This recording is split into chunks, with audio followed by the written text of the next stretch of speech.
This is an apparatus for the Wheatstone meter.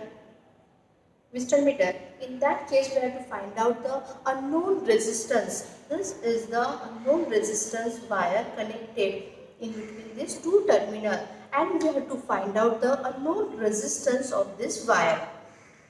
For this purpose, we are using the apparatus for the Wheatstone meter experiment. In that case, first is the unknown wire, second is the galvanometer, resistance box, next is the rheostat, key and the battery. We require the one wooden board. On this wooden board, one conducting wire is connected in between the two terminals. This terminal is a A terminal, another is a B terminal. In between these two terminals, thin uniform conducting wire is connected. Next is that three metal strips are used. Two is the L shape of the metal strips are connected at the end of this wooden board, and the third metal strip is connected on this wooden board in such a way that it will be form the two gaps. First gap, second gap, left and right gap. Unknown resistance is connected in a left gap and known resistance, that is a resistance box, connected in a right gap.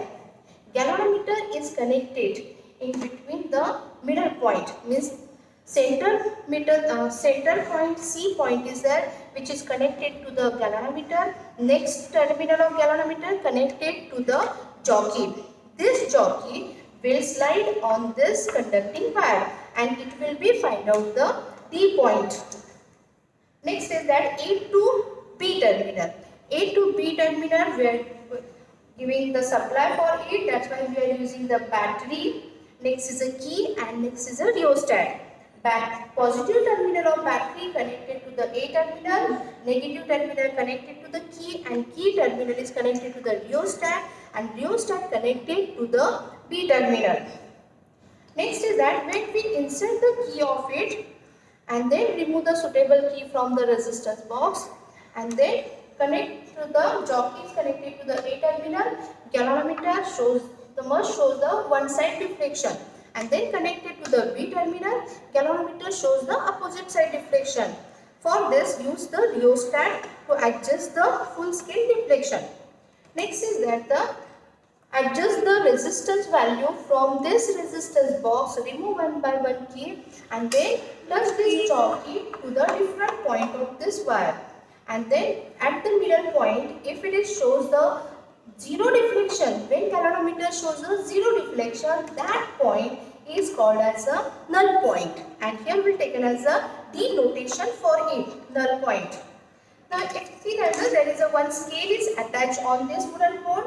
This is a 1 meter scale is there, 0 to 100, and from this side 0 to 100. 1 meter scale is attached to note down the length of this wire. Now when we get the point D on this wire, then A to D and then D to B. Note down the reading of it. The unknown resistance in front of the first gap, and in front of it, whichever length is there, AD, that AD length is represented by LX, and DB in front of the resistance box taken as a length is LR. Now tooth length measured by with the help of this scale. When the galvanometer shows a zero deflection, null point is obtained, and then note down the reading of the LX, LR at particular value of the resistance. In this way, we can find out the value of the unknown resistance with the help of the formula for it. X upon R is equal to Lx upon Lr. This is a balance condition. X is equal to Lx upon Lr into R value. Substitute the Lx value, substitute the Lr value and the resistance value. We can get the value of this resistance wire.